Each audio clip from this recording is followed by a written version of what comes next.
I'll have to be honest with you. First thing I'm going to mention right up front is it's free. I like the service when it's free because, you know, you can tie up a lot of money in different services, and from experience I found out that sometimes you can pay a lot of money and you may not be getting that much out of it.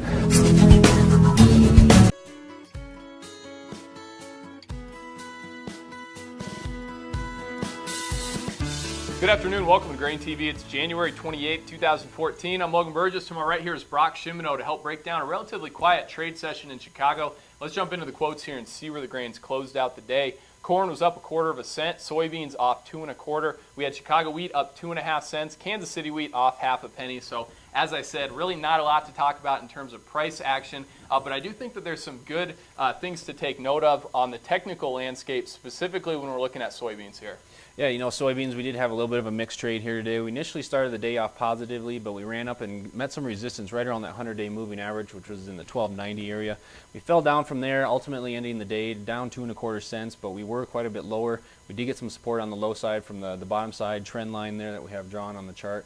We also got some support from the 200-day moving average. So it's good to see us get some technical support there, but it looks like this market's mostly range-bound here over the last few sessions. Yeah, you know, it looks like it's finding a little bit of a bottom here from some hard days of selling really to, early in last week. But I think there's some important things to take note of here on what we're seeing out of South America. Take a look at the precipitation map for today. We're getting good rains in northern Argentina, and that is important right now because some traders are concerned about that northern Argentina area in particular. Another thing, yesterday we saw private analysts out of Brazil expect the Brazilians to export 2.5 million metric tons of beans during the month of February. That's up from just under 1 million metric tons last year during February. So a very large quantity of South American beans is getting ready to enter the global market here during the month of February. And I think that when you have a story like that and kind of the technical landscape right now, if we can make a run toward $13, if you're still holding on to old crop beans, might not be a bad place to at least look at making some sales, given the very large quantity of South American beans here getting ready to hit the market.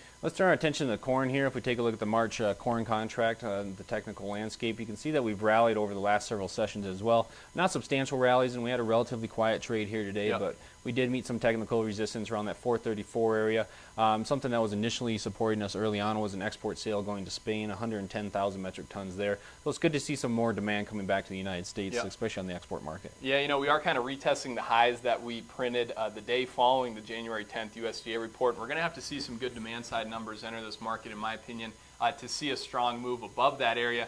Tomorrow we are going to be getting EIA ethanol numbers out. If we remember last week, we saw a very strong week in terms of weekly ethanol production.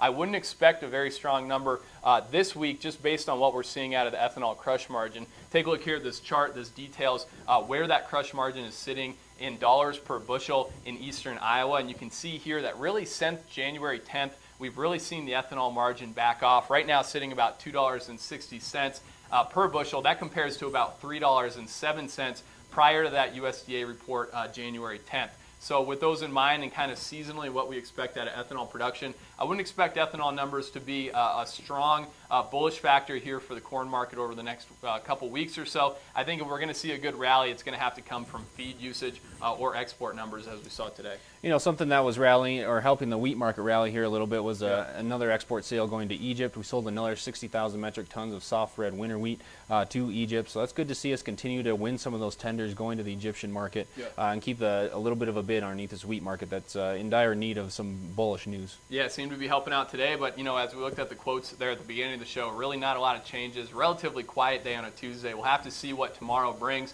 As I said, keep an eye coming down the pipe this week. EIA ethanol numbers out on Wednesday. We have export sales on Thursday, and we'll help keep you posted on both of those here on GrainTV. Thanks a lot for joining us on a Tuesday. We'll see you tomorrow.